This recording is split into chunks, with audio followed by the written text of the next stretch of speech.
This is The Guardian.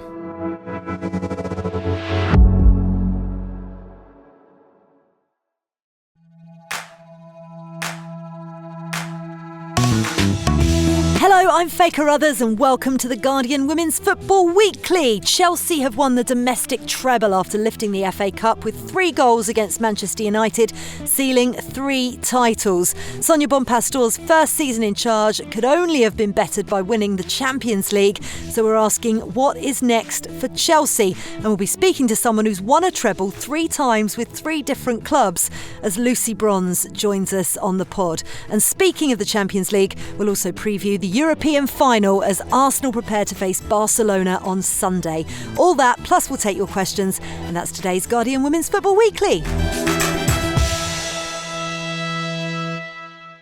What a panel we have today. Suzy, Wrack, good morning to you. I gave you a compliment about your hair and you just batted it off immediately.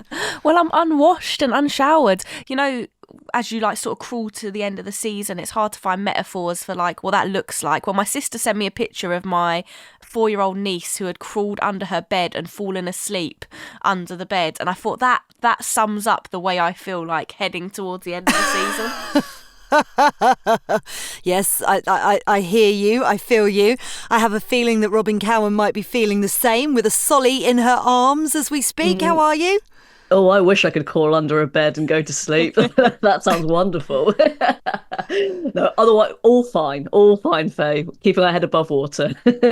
Excellent. I'm very glad to hear that. And we have a debut at the end of the season. Freddie, Cardy, editor of Guna Fanzine. How are you? It's a pleasure to have you. I'm very well, yeah. Thanks for having me on and looking forward to a very big weekend once I get some university assignments out the way first, so no pressure there either. Oh, Freddie, That's you've just ruined it. You've now just ruined it because now we all feel ancient. That can happen. What a week for you. We'll delve into Arsenal in part 2, but in part 1 we're going to start with Chelsea capping off their dominance of English football this season, lifting the Adobe Women's FA Cup for the 6th time at Wembley on Sunday. It was the trophy that sealed the treble for Sonia Bonpastor in her first season in charge. The game finished Chelsea 3, Manchester United 0, thanks to a brace from Sondi Baltimore and a header from substitute Caterina Macario. Now, before we speak to the panel, it's not every day that you win an FA Cup, let alone a treble, so we thought we'd get a very special guest on today. Lucy Bronze joins us, fresh from the celebrations at Wembley, been basking in the sun this afternoon as well, and we thought she could give us the best insight on what's been an incredible season for Chelsea. How are you doing, Lucy? Really good, thank you. Excellent. How have the celebrations been? Have you recovered? Yeah, I didn't get much sleep, but we had the day off yesterday, and then we've been training again, so it's non-stop. You sealed the treble at Wembley, capped off the 30-game unbeaten season. What's the moment for you personally when the whistle blows? I mean, and how used to it are you now? I mean, you've won so many things. Does it actually still impact you emotionally? Yeah, definitely. I think more so now, it's weird, it's probably impacted me more now. I've done it more often. I think when you're younger, you kind of take for granted that you don't know how many of these moments you get. And I guess as I've got older, I know that these moments are going to be less and less, obviously, because I have to retire at some point. Please don't, not yet. At some point it's coming. So yeah, and I guess obviously, like I said, coming back to Chelsea I want to be back in England, and at Wembley's, I absolutely adore playing at Wembley. So to play there, to finish the last game, I absolutely loved that. To be around the fans, a lot of them from England and England fans as well. So that was extra special, having been away for 2 years. Yeah, I bet. 3 is the magic number as well, because it's the 3rd FA Cup trophy for you. You're also the first player to win 3 trebles for 3 separate teams, which is some stat. I mean, it's such a strange thing to say, bearing in mind, you've been in the women's game right from the beginning of the growth, and had to push so hard to get it to where it is now. Did you even begin to think about any of those records when you first set out? Absolutely not. I remember still having an interview when I was at England, and I was had like my first or second cap, and they were like, "Oh, do you have a dream of getting 100 caps?" And I was like, "Absolutely no way. That is not happening. Like that's insane to even think about." I think I've just took each moment as it's come, and the kind of moments just present themselves in front of me, and I just try my best to do my best, try and take the moment and enjoy it, and just live the life. What do you do with all the medals? Do you get them out every now and again? Have you ever put them all on at once? I don't know what to do all that. I have like You don't know where they all are. There's that many. That's a weight no. training session, Suzy. I think because I moved so much, I ended up leaving some at my sister's, some at my mum's, and then now that I've got my niece and my nephew, they play a game called Medals. So they like wear them when I don't know, they win in a race at grandma's house. They get a medal, and it's like a Champions League medal or something. No way. That's brilliant. Yeah. Looking back on the game on Sunday, what did you feel the differences were between yourselves and Manchester United this season? Marc Skinner, talking afterwards, talked about the experience. Could you feel that on the pitch? Yeah, I would say the experience. I think maybe is like the mentality as well, because I think United started the game a lot better than us, especially the first 10, 15 minutes. But I think we were quite confident. We've got a lot of experienced players, a lot of top talent who got a lot of self-belief and belief in the team. And I think in big moments that matters. Scoring the goal at a good time as well made a difference. But I mean, the team that we have at Chelsea is quality, and we know that even if someone's having a bad day on the pitch, there's other players to pick them up, or subs that can come on and make a difference as well. And then you joined the club in the summer. As first years go, it's not been too bad. How have you found your return to WSL and transition into life at Chelsea? Like, how much have you missed English football? Yeah, I have missed it, and there's some things that are like still exactly the same. I think the transition was maybe a little bit more difficult than it looked like it could have been. Obviously, it's a different style in Barcelona. Chelsea are a different style as well. The league's a completely different style. I think the first 2 weeks in WSL, I couldn't get out of bed in the morning, getting smacked and thrown in the air and stuff. Thought I was in a wrestling match. But it was good fun. I mean, I enjoyed games like that, and I think I enjoyed finding that within myself again this season. But yeah, the transition's been different. I think coming to the team as a new player, but also the most experienced. Also, I'm from England, so it's like, yeah, it's a weird kind of space to come in. I remember the first week, and the captain was like, "Lucy, do you know where we get this from?" And I was like, "No, Vika, I'm new as well. Like, I'm not from here." I know it might seem like it because I know Sonia and I know Millie and I know the girls, but I don't know the answer yet. You mentioned Sonia there. I mean, she's had such an incredible impact, and you obviously knew her previously. It's such a tough job to take over a club when a manager like Emma Hayes has basically been at the forefront of that club for such a long time, and been an integral part of the setup as well. What would you say Sonia Bonpastor has brought, not just to Chelsea, but also to your game at Chelsea?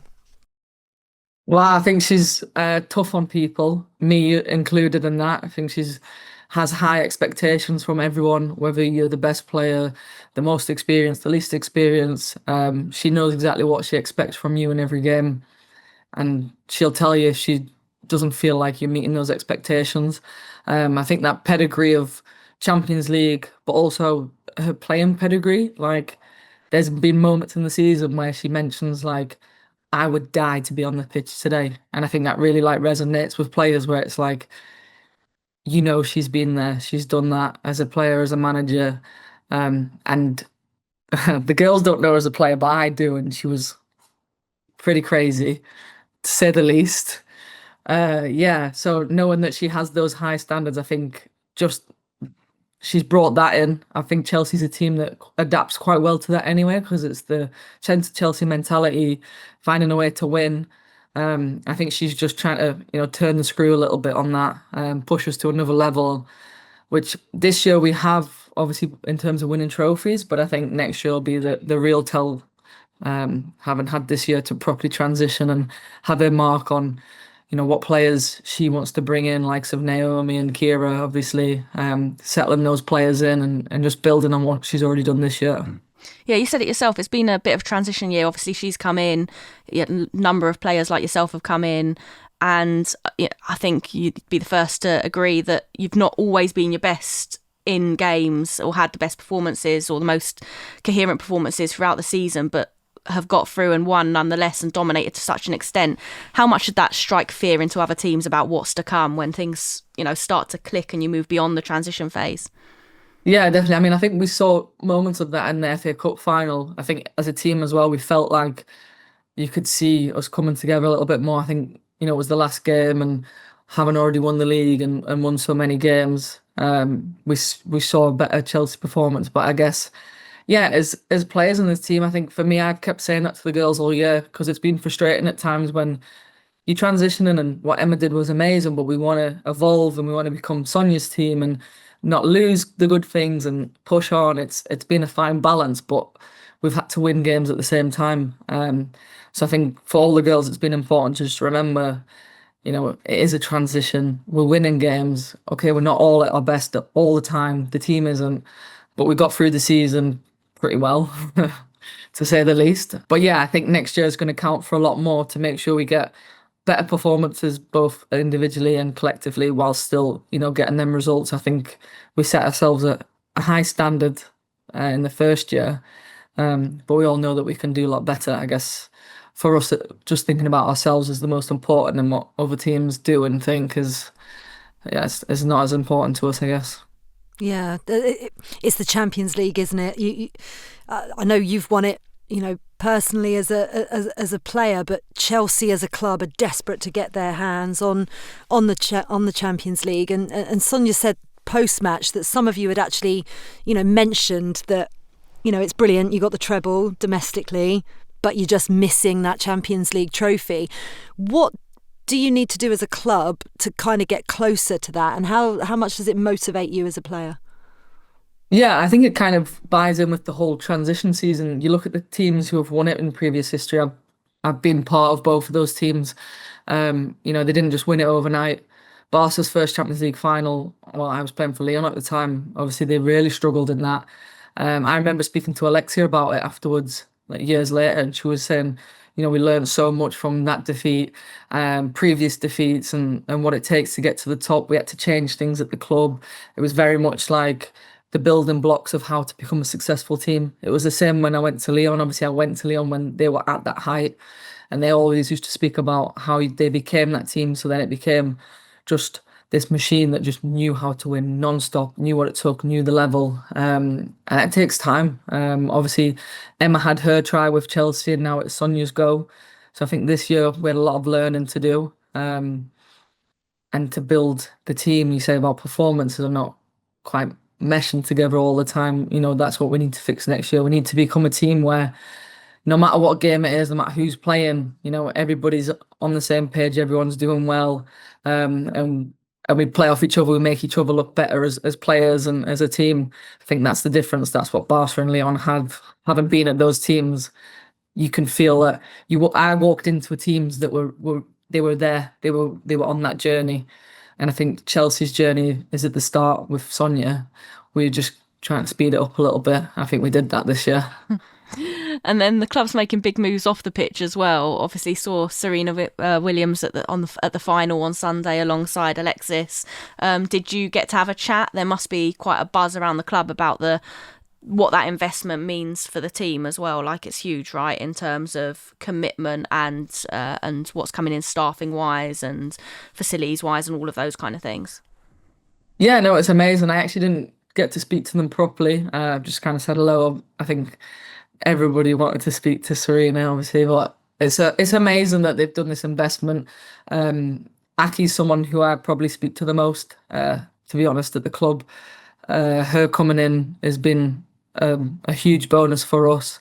Her vision for the club, having that connection, but also being separate from the men's team, I think is going to, well, it already has. You can start to see the differences it's making off the pitch with the investment. And to be honest, I think it's it's the way forward. It's the best way to be. We talk about investment in the women's game. Chelsea are doing that, and everyone seems to like it. But I think that's what Lyon did. When I was at Lyon, Olas got all the investors in. When I was at Barca, it was the same.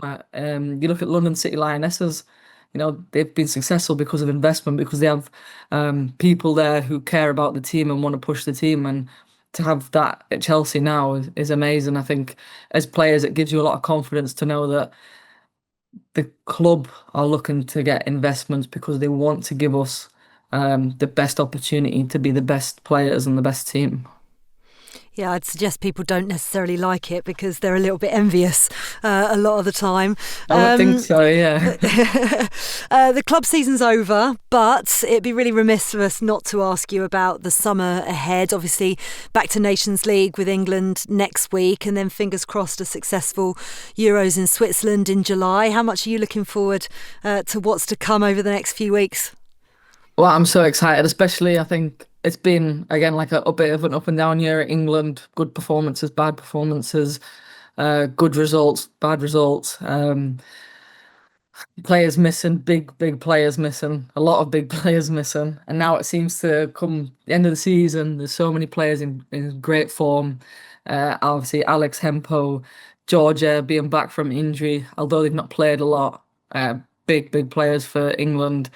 You look at last camp and LJ, Chloe, Alessia getting injured, but it looks like they're all getting on the mend as well. So, yeah, I think as an England team, it's been, like I say, a roller coaster, but I think we're so excited for the Euros because, yeah, everybody seems to be in better places. I think Serena's got the tough job of picking the squad and picking the team, but I feel like I'm excited to be part of the team, not only just for the Nations League, but then for the Euros and seeing how we do, because I think we've got as good a chance as anyone. Yeah, without a doubt. We're looking forward to following it here on the Guardian Women's Football Weekly. Lucy, it's been so lovely chatting to you. Thank you for taking the time out. I'm glad you enjoyed the celebrations, and I'm sure we'll speak to you over the summer in Switzerland as well. Take care. Thank you so much. Cheers.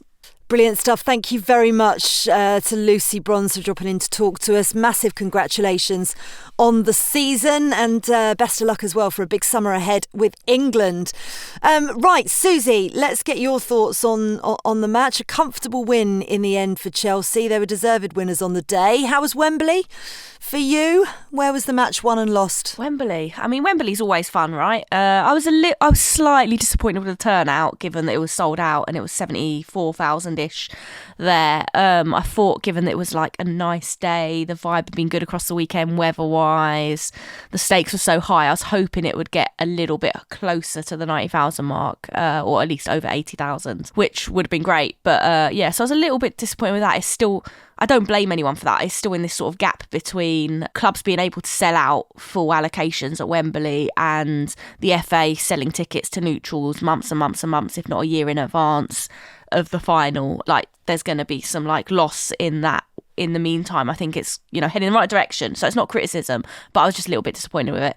In terms of where the match was won and lost, I think if United had scored in that really strong spell they had in the first sort of 5-10 minutes, then we'd maybe be looking at a slightly different game. They came out really fast, pressed really high, kept Chelsea pinned back, and just didn't quite test that new look sort of back three of Bjorn, Bright and Germer as much as maybe they could have done. And I think once that got time to get a little bit settled, they'd only trained that from Tuesday onwards. So that's the first time they trained that back three together and in that formation, with Charles and Bronze as wing backs. So, there was a chance to really go at them, and they didn't really do that. And once Chelsea gets settled into any game, it's really, really difficult then to break them down and score against them. And I think they then tried to do it second half a little bit as well, came out really fast, but I'd say that spell lasted even shorter than the spell at the start of the first half, and they sort of, if you don't score straight away, then you're really, really going to struggle. So I think that was the key, was not the fact that Chelsea was sort of allowed to settle into a rhythm that, again, wasn't the most beautiful football in the world, but just efficient. They know what they got to do. Just allowed them to kind of get a bit comfortable, and you just can't do that, basically. No, you can't. Not at all.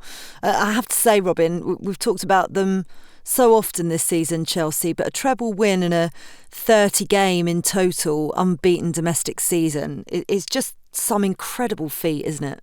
Oh, I think so. I think we do need to, say that is absolutely an astonishing achievement because, we all watch football an awful lot and you can just lose a game because something weird happens or someone gets sent off. To go unbeaten domestically, to have 3 draws, weirdly against Leicester, West Ham and Brighton. But that just shows when it's the top teams, they've beaten them all. I think we do need to emphasise just how impressive that is. I mean, I made a prediction before this game that Chelsea would be crap and win, but only one of those was true. They were really good. Because actually they haven't been very good the last few weeks. I was trying to remember when the last kind of really convincing, impressive performance was, but this was it. I think in mitigation, Manchester United, without Riviere, I think that was having Aoife Mannion there, who doesn't have the same sort of attacking qualities, did affect them. And then also Millie Turner having to come off. So that's like 2 out of the kind of very settled back 4, which has been exceptional this season, hasn't helped them. Even so, I just think Chelsea were going to win this. They were going to win it. Whatever minute it was going to be, they were going to win it. They were, as Suzy said, they are efficient. And my God, with a capital E, isn't it? Efficient. Yeah, they won it at a canter in the end, didn't they? Comfortable. We'll assess Manchester United's performance in a moment, but Freddie, Sondy Baltimore was one of Sonia Bonpastor's signings in the summer, and she really shone, didn't she, at Wembley? 2 goals for her. But obviously she's added goals, but what else has she added to this Chelsea side? I think you can see her versatility as well. I think the fact that they've gone to this new formation late on in the season, not many managers would sort of be bold and brave enough to do that. As Suzy touched upon, only having a few days to sort of try it out, but one that with the personnel they have makes a whole lot of sense. You talk about United's defensive record this season, but they never looked like scoring because of how solid Chelsea were. And I actually think a key of that formation was pushing Baltimore further forward. And she's been outstanding. The way she took the second goal in particular, it just shows how talented this Chelsea squad are all over the pitch, that even if a Ramirez, who maybe hasn't been on song the second half of the season, Beaver Jones can be hot and cold at times, but you've got players who can just provide and turn up all over the pitch. And I think Sandy Baltimore really has epitomised that this season. Yeah, she has. And we need to mention Caterina Macario as well, Suzy, because you could see the delight on her face when she scored Chelsea's second goal. She's had such a tough time of it with injury in recent seasons, and obviously in tears at the end as well. It's that release of relief almost, isn't it? What can that do for her Chelsea career? I mean, you really hope it is going to give it a massive lift. I mean, we spoke to her, Emma from the BBC and Emily from ESPN sat down with her before the final, had a good chat, and it really feels like she needs to repay Chelsea for the faith. They signed her injured when she was still coming back from her ACL injury that then took longer than planned. She was supposed to be back sort of soonish after that. She'd already been out for a year. She's out for another year, and then she's had niggles ever since pretty much, which, can happen when you get injured, right? Like for such a long time like that. So I think one thing that is really good is that she's got Sonia Bonpastor as her manager, who was her manager when she was at Lyon and they won the Champions League, and she was really critical to that and had an incredible season. So you've got a manager in charge who really understands who she is as a player and the talent that is there and what she can be. So I think it is a real opportunity to kickstart. She was talking to us about how much she's looking forward to having. This is the first pre-season she's had in a very, very, very long time. So being able to go into a season, having had a full pre-season, hopefully nothing, happens to her in that time, is huge. Like, I'm just really excited to see what she can do because, I followed her career for a very, very, very long time. I spoke to her when she first arrived in Lyon, and she's just such a highly rated talent and just so phenomenally good. And you just really, really would like to see her kind of regain that form and not sort of drift away from things. And I think she can. Like, the evidence is there in the glimpses we've seen of her. Yeah, for sure. From a Manchester United perspective, Freddie, there were some surprises in the starting lineup from Marc Skinner, particularly leaving out Ella Toone for tactical reasons. It meant that Dominic Janssen had to be pushed forward. What did you make of his decision? Yeah, interesting because, when you watch the game back, the best chance probably falls to Ella Toone, and she is the player you want, in those situations. I think Grace Clinton, I understand, wanting her in the number 10 role, looking at the season she had last season. But it's been a strange end to the season for Man United. I feel like physically, they're one of the best teams in the WSL in that regard. They came to the Emirates and, it was a really, really scrappy game watching them on the final day against Arsenal. And almost for Arsenal, they were very much pushing for second. For United, I feel like their celebrations were actually just securing Champions League football the previous week. And I think probably the 16-point gap between them and Chelsea showed in the end. And yeah, it was interesting with Toone. Obviously, they were able to go back to the back four. The back five sort of worked for them against Arsenal, and then they changed it. As Marc Skinner can be prone to, making some intriguing tactical decisions. And I think in a big game like that, maybe not going with Toone, I wouldn't say it's cost them the cup final, but I think it was, it's probably earned some criticism because she did come close when she did come on.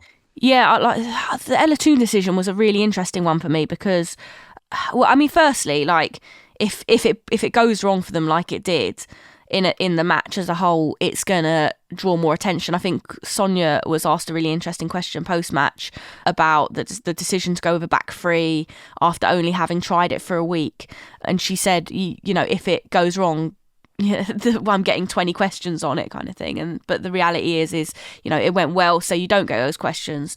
Because he left Ella Toone out, Skinner's going to be rightfully kind of questioned about it. But if it worked, then then he's a tactical genius, right? So it's you have to sort of temper the criticism with the frivolity of football sometimes. But I think it was a big mistake. If that ball falls to Ella Toone on the edge of the box instead of Dominic Janssen, I think you're talking about a very different game. With someone who's got her record at Wembley, I just don't see how you leave her out. Obviously scored first in the final of the Euros at Wembley, scored first in the Finalissima at Wembley for England, scored first in the FA Cup final last year for Man United. She is a Wembley player. And I get Marc Skinner's reasoning was, we don't have a lot coming off the bench. We needed to have something coming off the bench, but not Ella Toone and not an Ella Toone who plays at Wembley so successfully and is the heartbeat of your side, right? This is why I struggled a little bit with his post-match comments, because Marc Skinner said the difference between the two sides was down to experience. I love my team, but I think you can see the difference. You just look at the changes with substitutions. It's a totally different level of experience. We need that experience and quality to really make a difference. I have to find Manchester United's way in the summer. What did you make of his analysis, Robyn? Because it seems to contradict itself slightly. Yeah, I really enjoyed Johnny Lou's piece on The Guardian. It's fantastic. And just saying that, when Chelsea kind of made that triple substitution at sort of 3-0 up of Reetin Canarid, and who was the other one? Anyway, it was a triple sub that was just an unbelievable flex, just look what we've got. So it's very much in the context, as Suzy said, because it was a big call. It didn't pay off. Would they have won if she'd started? I'm still not sure about that, but maybe it would have been a greater chance. I still don't think they would have won had she started, but yeah, it's just the vibe thing alone on the Wembley thing is a thing, and maybe he just overthought it a little bit in terms of okay, I need to make a bold statement here, so I'm gonna start Grace Clinton. I do think the explanation beforehand about physicality is kind of valid. I think Grace Clinton is much more, in those duels. It was quite fun. Her and Erin Cuthbert were basically wrestling throughout the game. It was great watching those two. And Ella Toone, that's not really her game, but actually that doesn't really have to be necessarily. It's a tricky one, isn't it? As you say, you kind of come out after a really quite bruising defeat, and he kind of looked well, what else can I do? And you have to answer these questions. It's tough, isn't it? Yeah, and it was Shuka Nushkan, by the way, who who came on as the third ridiculous player. yeah. Yeah, exactly. Do you reflect on their season any differently, Suzy, after this? No, not particularly, because I think we expected them to lose the cup final, right? Like, I think that's the interesting thing is I think they've had a very, very good season. And I like, to a certain extent, I agree with a lot of what Marc Skinner has said in that, like, I think he's made a lot of pointed comments very, very carefully at the ownership in the past few weeks. Like, pretty much every single press conference, he's mentioned their lack of depth and their need for depth in the Champions League. He was asked about whether you get Champions League and then build the depth, or if you need to build it in advance after the cup final, and he was very clear, no, you need to be doing it ahead of time, which is, you know, they haven't done that, so that's obviously a bit of a, like, not jab, but a bit, you know, like, come on, up your game. If we're gonna be successful, you've got to put your money where your mouth is to the ownership, and I think that's, like, fair. I think they've overachieved to a certain extent given the depth of their squad and the number of players available, but at the same time they've been quite lucky with injuries. I think they've also been quite lucky with the sort of, you know, obviously Arsenal having the poor start to the season that they had under Ida Val, and also City's, like, complete injury collapse and crisis. Like, so whether they would have finished in third had those two things not happened and disrupted the other seasons, I don't know. So I think that their position is good. They've played very well. They've been quite lucky, but luck only goes so far, and they need investment really, really badly. One thing on Ella Toone and her missing out, I just want to add was it's a really, really bold decision to leave out Ella Toone going into a summer transfer window. Like, she's not going to take that decision well. Like, she will be, I imagine, extremely frustrated and angry about having not started that game, and that feels like when other clubs are sniffing around her, that feels like a really, really bold decision to anger her just before the end of the season, especially when the likelihood of you losing is pretty high either way. That's a really, really good point. I want to talk about Sonia Bonpastor before we talk about the ownership and the stark difference between the two clubs if you looked up at the Royal Box. For Chelsea, Sonia Bonpastor did make it very clear in her post-match press conference that the squad still is feeling their Champions League disappointment very deeply. We're super happy, she said, but we didn't win the Champions League, which was also one of our goals. Come on, Sonia, you can't have it all in your first season. Some of the people there on the pitch were already mentioning we're missing the Champions League. So that's who we are. That's our goal. I want to make sure we're all able to achieve that goal to win the Champions League with the club. Look, we know it's the club's ambition to do that, but that itself is a real statement of intent, Robyn, isn't it? They're not going to be sitting on their laurels. I don't think we expected them to be, but it's already laying down a marker, isn't it, for next season? Well, definitely. But I do think there is a definite sort of big sort of void there. It's not just Sonia Bonpastor, it was Emma Hayes as well. I wonder if she'd be that pointed had they lost narrowly to Barcelona. It was an absolute humbler, they were destroyed. So I do think that would have really upset her both legs, even though maybe it was maybe it did flatter Barcelona a little bit, but still, that's the standard. So I think the manner of the defeat has made her sort of very, very pointed in those remarks. But yeah, I mean, you just, as I said before, you just got to. People who say it's boring, maybe it is, but that's not Chelsea's problem, is it? And it's everyone else's problem, actually.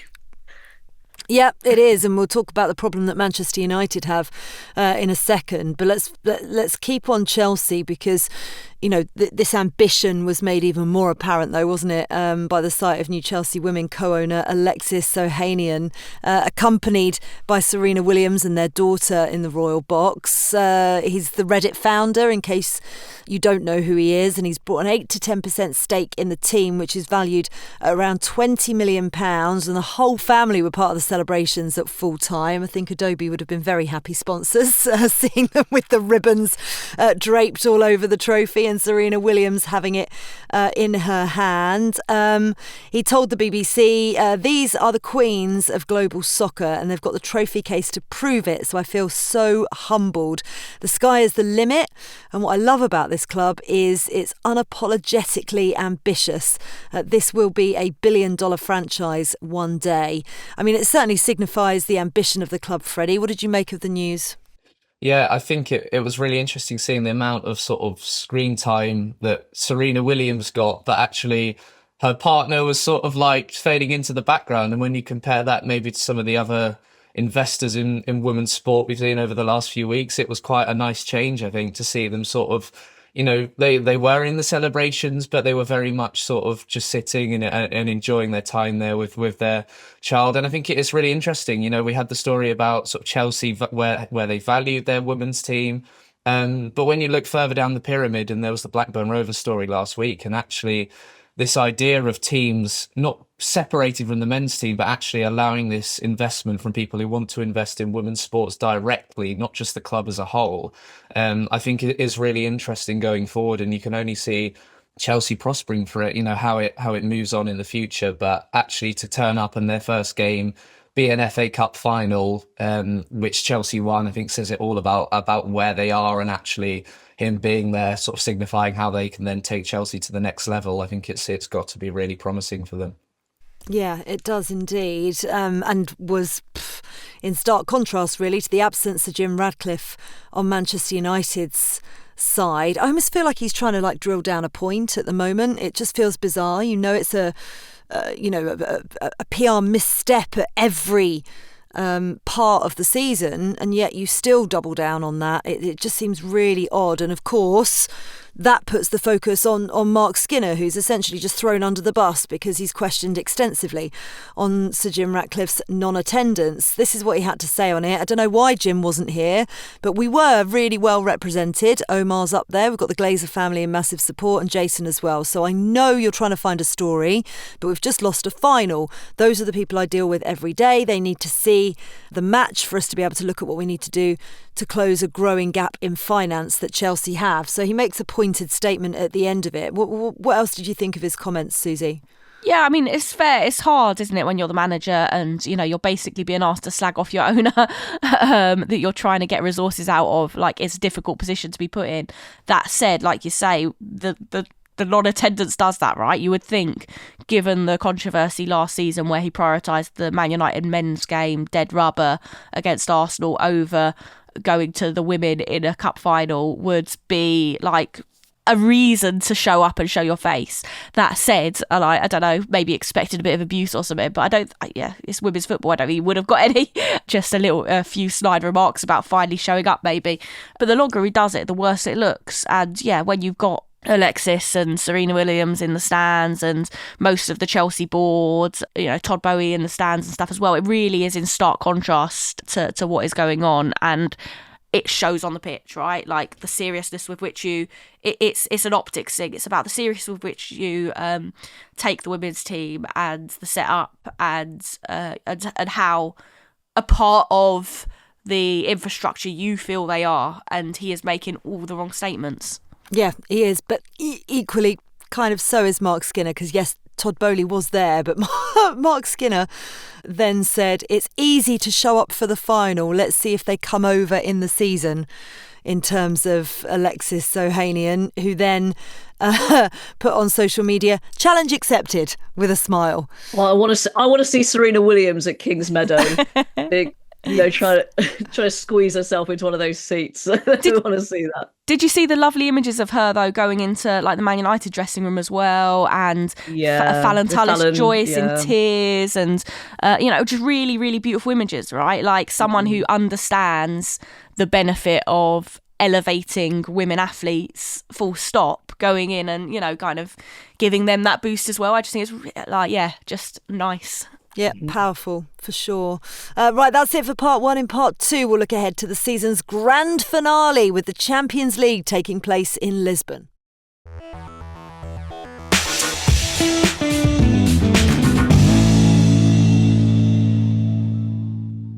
Welcome back to part two of the Guardian Women's Football Weekly. Right, one more game to go in the 2024-2025 club season, and they don't get much bigger than this one. Current holders Barcelona are looking to claim their fourth Champions League title when they face Arsenal in Lisbon on Sunday. We're going to get into the nitty-gritty of what to expect very shortly, but Freddie and Suzy, how are you both feeling as Arsenal fans ahead of the weekend? You first, Freddie.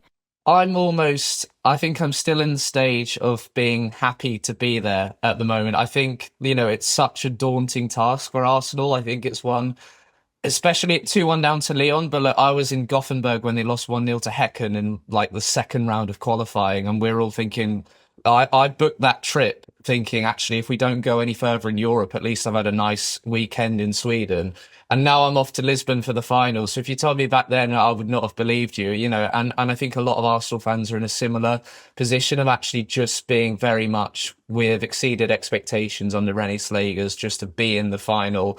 At what point they start thinking about Barcelona is probably going to come over the next couple of days. But I think, probably the nerves aren't there yet from an Arsenal perspective, but I'm sure they will be. Same. I'm totally there for the participation awards. Like, I will take it all day long. My expectations, particularly having watched them against Chelsea, are low. And I think that's the best way to be, right? Like, we've not been in a final since 2007, however many years ago that was. I was 21. Like, I've just revealed my age on here, great. Like, it's been a long time.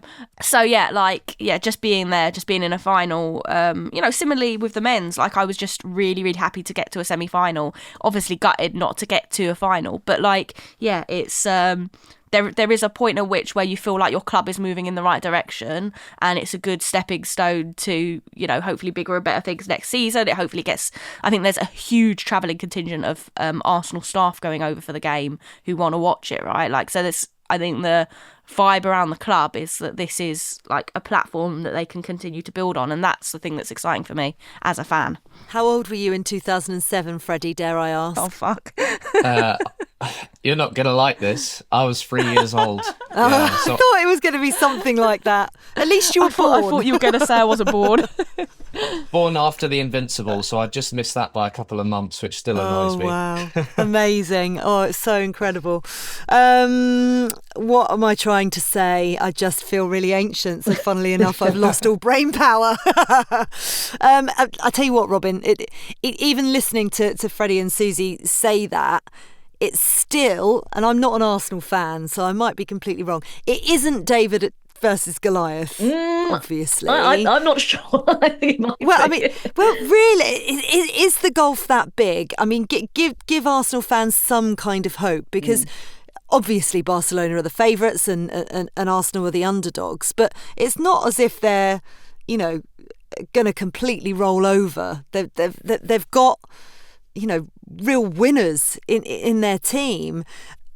Saying that, Barcelona were obviously very frightening in their quarterfinals and their semi-finals, blowing away both Wolfsburg and Chelsea, two formidable teams in themselves. How does Renée Slegers stop them? Can she learn anything from maybe this is slightly harsh, but Sonia Bonpastor's tactical naivety maybe in that semi-final? Yeah, I think she can learn a lot. It'd be interesting to hear if they have kind of looked at that game and seen, but it's just, they of course have a chance. Of course they do. It's a one-off game. It sounds like there's going to be a huge travelling contingent. And also Arsenal are really now used to playing in front of massive, loud crowds.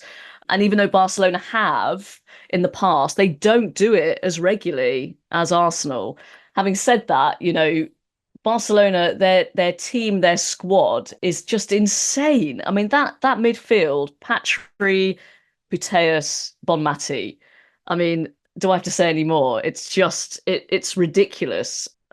Arsenal recently have been pretty bad defensively. I think they haven't kept a clean sheet since March. But they probably did relax a little bit towards the end of the season, knowing that this was their big game.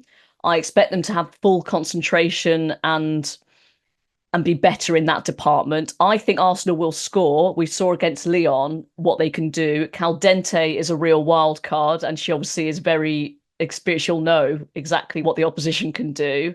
And I think it's just a question of how flexible Renée Slegers will be, and have they gone through? I'm sure they have. Like, what's the scenario if they go down, if they're 1-0 down after 5 minutes or 10 minutes, what do we do then? So that's the thing.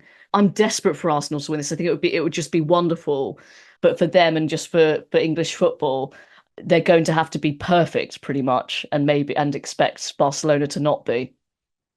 They're also going to have to be perfect defensively, which they've just not been of late. Suzy, have they? 12 goals they've shipped in their last 3 games, which is not the best preparation. How do they tighten that up? Yeah, it's a weird one. I don't really know, because the talent is there for them to do that. And to not ship as many goals as they have done. I do think there was a little bit of a post-Lyon hangover that impacted them. I don't know why they keep putting themselves into really, really tough spots. So obviously they did that against Lyon first leg, having to win the second leg. Did it against Real Madrid, having to do that. Did it at the end of the season, leaving it until they played Man United to wrap up second place, when they could have had it done much sooner. So I think that is a frustration for the team. That said, all of those contribute towards like a lot of learning into how you respond to difficult situations, which, if they win the Champions League and beat Barcelona, they'll probably reflect on those defeats and conceding so many goals in those last 3 games very, very differently. So I don't know how they do it. I think you need Kim Little to be playing the best football she's ever played. I don't know who you start alongside her. I think that we've played around so much. I'd quite like to see a Leah Volti or a Kyra Cooney-Cross alongside her, given the strength of the Barcelona midfield and attack. But Arsenal have lacked consistency, and I do think it is you're 1 week to the next not necessarily totally sure which Arsenal is going to show up, and I don't think there's necessarily a science to it at the moment. They're just really lacking that consistency, and I think it does totally depend on which Arsenal shows up on the day. Yeah, and Robyn, you mentioned the midfield battle, which is going to be key with that frightening trio. How crucial is midfield going to be? And just a word on Kim Little as well, because she's going to be leading the team out on Sunday, which means that she'll equal Arsenal's Champions League appearance record, which is currently held by Emma Byrne. I mean, she's such an incredible player, such an incredible servant of the game as well. What a stage for her to own at the weekend. Oh, wonderful. I mean, no matter what happens, she is one of the best players that women's football's ever seen. I think we can all agree with that, because she's recognised around the world. And I know when she was playing in the United States, they said, wow, she's one of the best players I've ever played up against. She's so understated, isn't she? She's quite a quiet character that just goes about her business, and an Arsenal legend. And just whenever she kind of is at her best, you just think, Mike, she just makes it look so easy. In a few League Cup finals recently, she's put on clinics. She's just a joy to watch when she's at her best. I think she needs, now she's slightly, getting older, she just needs, she needs a good team around her to let her play. But if she's, allowed to play, she can really cause some damage. And I think that's the thing that Suzy said about, it's key, like it's going to be absolutely key who is around her. I think my question, actually, maybe Freddie could answer this, is Van Domselaar. I don't think she's played since the Lyon game, has she? Do we know kind of what the status, because that's quite a big thing, isn't it? Because I know Zinsberg has come in for a bit of criticism recently. Yeah, I mean, there's been no news, and I'm sure they'll be wanting to keep it as quiet as possible. But I think the initial time frame reported after the international break was 5 to 6 weeks, which I think would have seen her fine for this final. I think her importance, Manu Zinsberg has had a very good career, but when you've got effectively Daphne Van Domselaar with one ankle, barely able to take goal kicks, and she's still being preferred to Zinsberger in your biggest game of the season at that point against Lyon, and then Van Domselaar's just been kept wrapped in cotton wool ever since. I think that probably says it all about, the difference in class now between the two goalkeepers and how big Van Domselaar has been. I think going back to Suzy's point, the interesting thing for me is almost Arsenal very clearly know their best team. The team that played against Lyon plus Van Domselaar in goal, I think for the last few weeks, those players know that that's the team that's likely to start against Barcelona. I think that's played a big part in the drop-off, in that when You make 6 changes against Aston Villa. Those players don't perform because they're probably not at the level of the A team, if you like. And when that A team comes back in against Brighton, their spots are almost guaranteed for the final, and they know that. And then maybe they're not at the level as well. The interesting thing now is, Leah Valti's not started a lot recently. Kyra Cooney-Cross has not started a lot in the second half of the season. Could you change a lot of Robyn Moyen for Steph Catley? But any of those decisions are going to have to require a player who's not been playing regular football to then come in for a Champions League final. And almost Renée Slegers' lack of rotation, a lot of it understandable when you're an interim charge for 3 months. This is going to be really interesting now because, there are probably tactical decisions she could make. And if she rotated a bit more, then I think you'd have fresh players coming into the team. But I think anything now is going to raise a few eyebrows just because this team looks so settled, the one that's played against Lyon. And is she going to be brave enough maybe to change anything? What do you think, Suzy? Will she be brave enough to do anything? I think brave is the wrong word, right? Because if she sticks with it and it works, then it's brave to essentially stick with what you're doing. I do think you have to adapt for the fact that it is Barcelona a little bit and maybe sacrifice Frida Marnham to the bench and have a more defensive midfielder in there and play Mariona a little bit further forward. But I say these things on the podcast as a journalist, and then a manager does something and it ends up being genius that I would never have thought. So I'm loath to be overly critical of a manager's decisions before we've seen how they work or how they don't work. But yeah, I feel like that's the kind of thing they'll be looking at before this game, and I wouldn't necessarily say it's brave to change it, but I do think, particularly as Freddie was saying there, the lack of rotation is going to almost make the decision for them a little bit, in that if they had won either of the 2 games before the Man United game and wrapped up second place, they could have done that in the last game or last 2 games of the season, and they couldn't. And I think that could end up proving costly going into the final. Well, the other question I have is, how often this season have Arsenal not had the majority of possession? That would be something that, I don't have the stats, but even against sort of, your Cities, your Chelseas, they tend to have more of the ball, don't they? So that's the thing, because they're not, are they, in this game? So it's kind of, is it players that are good out of possession? Yeah, and how do they adapt to that? I think that what they have lacked is control in games. And, even going to Man City there, I think they started with Mariona and Cooney-Cross in midfield, and they were completely bypassed until a player like Leah Valti comes on with all of her experience. I remember when Arsenal last got to the semi-final 2 years ago, she was, instrumental in that campaign. And Arsenal haven't dominated midfield, even though, as you say, they do dominate the ball a lot of the time. And maybe that will prepare them well for actually having to adapt and having to sit back.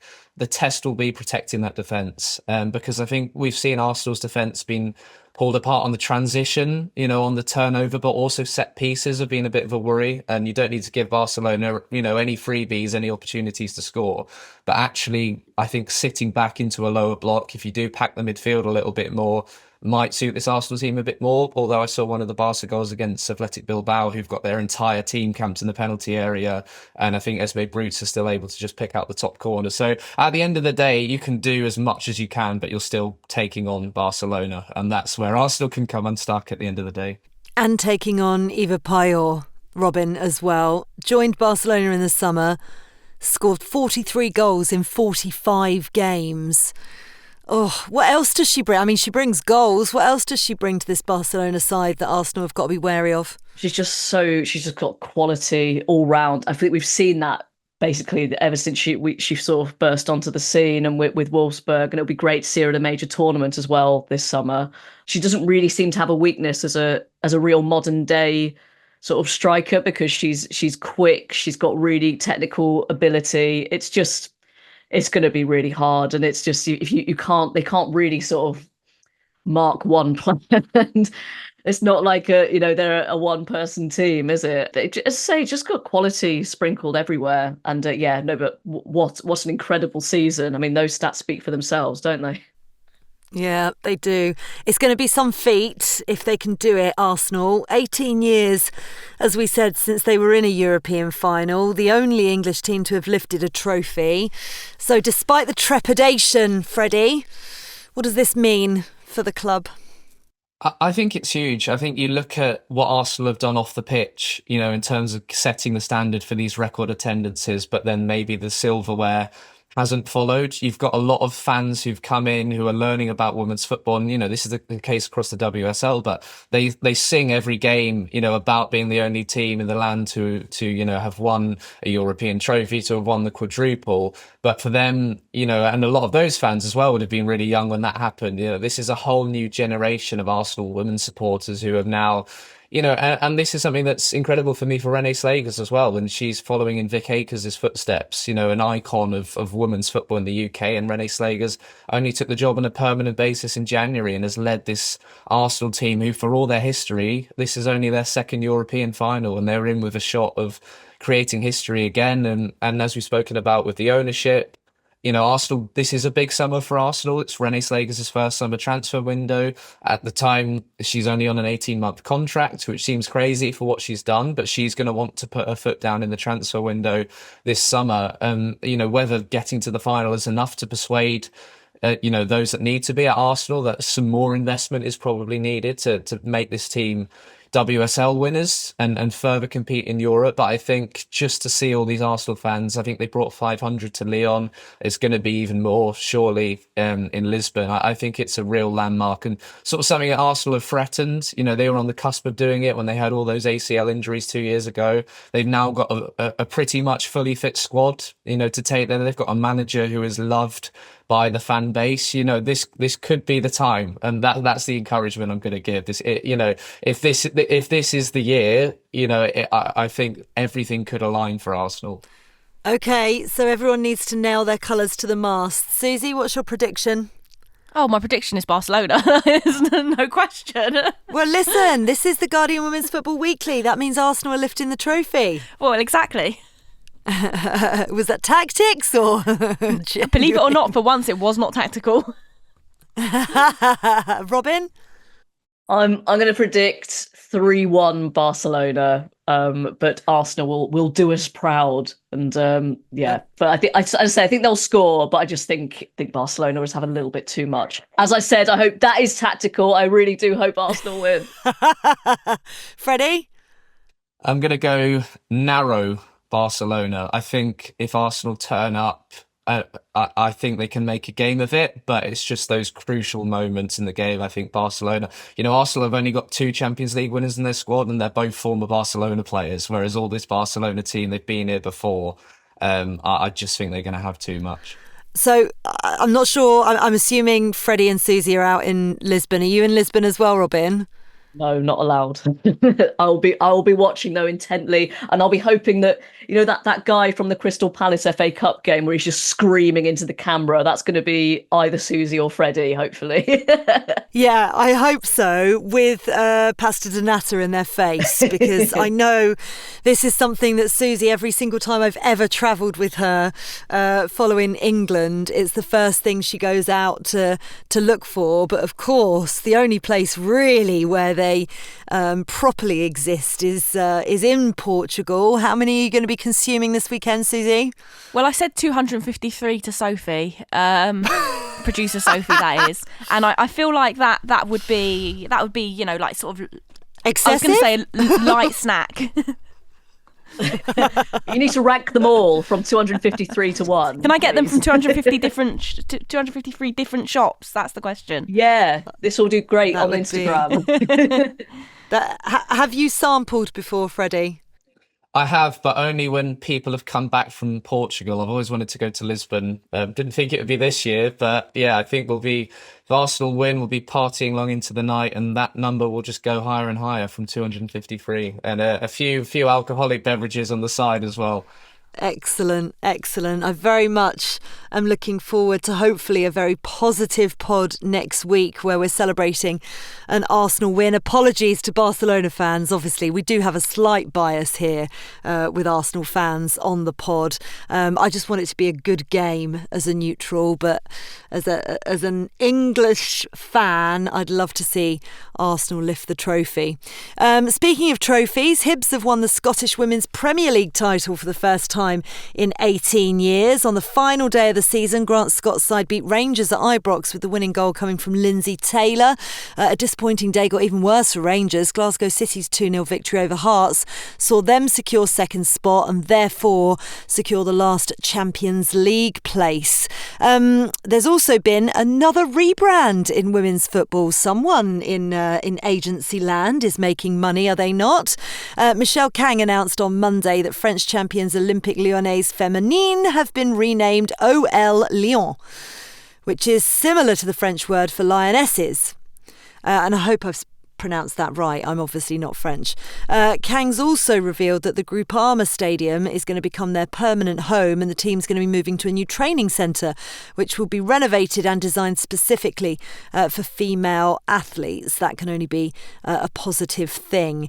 Finally, the inaugural World Sevens kicks off in Portugal this week with 8 teams involved. Manchester United and Manchester City are joining Ajax, Bayern Munich, Benfica, AS Roma, PSG and FC Rosengard. And we've had an email in from Mamoaji Kungawani asking, the new World Sevens football tournament features 8 European teams, yet is being positioned as a world competition. No African, Asian, South American or Australian teams in the mix. And it makes me wonder, is this just phase 1 of a rollout, or are we already seeing gaps in global representation? With Africa's growth in the women's game and platforms like Together are now telling those stories more boldly, this feels like a moment to ask how private equity, media and tournaments can align better for real inclusion. Would love to hear your perspectives on whether this feels like bias or growing pains, the role of storytelling in building equity and how we ensure emerging regions aren't left behind. Brilliant email as always, Mamoaji. Anyone want to take this on board? Yeah, I mean, it's my understanding that this is sort of a phase 1 in a sense, in that, like, I know that the October, or I think it's October 1 that is planned, will not have as many European teams and may have a few from North America and stuff as well. And I think the aim is to truly make it global, and that they can use this sort of the fact that it exists outside of FIFA structures, being a sevens tournament, to elevate some of the teams in, you know, developing women's football, developing countries like around the world. I do think there is that intent there. Whether it comes to fruition is another thing, because like you say, that when you're building a tournament like this, the money is in the big European sides, and that's where you attract the sponsors from and things like that. So they have to then find the balance of the teams that are going to bring in the money in order to enable them to elevate a section of the teams who aren't necessarily going to straight away, but like that's a reciprocal thing, right? You build up those teams in, say, Africa and Asia and South America, and then you start to create an interest in them and the demand for, you know, viewership of them. So it's how much they feel a responsibility to play that role of growing it reciprocally like that. I hope there were some good people running it, so I really hope that it does have that aim. I do kind of get the impression that is the aim, but I think we'll come back to the World Sevens after it's finished and do a proper rundown on it, hopefully. But I think it'll be really interesting, because you know, we know, as I've said previously on the podcast, I'm very, very cynical about private equity involvement in women's football, full stop. So it'd be interesting to see how this project works at allaying my fears about the intention of it within the women's game. Yeah, brilliant answer, brilliant question as well. Keep having your say. Send in your questions via social media or email us at womensfootballweekly@theguardian.com. As ever as well, a reminder to sign up for our weekly women's football newsletter. All you need to do is search Moving the Goalposts. Sign up. What a pod it's been. Freddie, have the most amazing time in Portugal. Brilliant debut. Thank you very much. You're welcome. Yeah, I'm very much looking forward to it, and the weather looks fantastic as well. Don't think I'll be suited and booted for that press box. I think I'll be in my shorts. So looking forward to it. Listen, don't ever underestimate the shade. That's all I'm going to say to you. Shorts in a press box don't always work, because they can be very cold places. It was in Lyon. Yeah, it was in Lyon, to be fair. Robyn knows this all too well. It's been lovely to see you and lovely to see Solly. Oh, See yeah. you soon. Thank you very much for having us both. Suzy, listen, you have a mission, should you wish to choose it. Find me a gluten-free pasta de nata to bring home. I mean, that's quite the mission, but if anyone is up for the challenge of pastel de nata hunting, it's me. So, let's go for it. I'm going to take Solly's prediction of the fact that he was trying to claw his way out of Robyn's arms while she was saying that Barcelona are going to win as his indication that he is firmly in Arsenal's corner. So, I'm taking that. That's brilliant. I'm also going to start calling them the right name, pastel de nata. I keep calling them pasta de natas. I don't know why. Maybe because I can't eat them and I'm just very jealous. Right, thank you as always for being part of the pod. The Guardian Women's Football Weekly is produced by Sophie Downey and Silas Gray. Music composition was by Laura Iredale. Our executive producer is Salamat.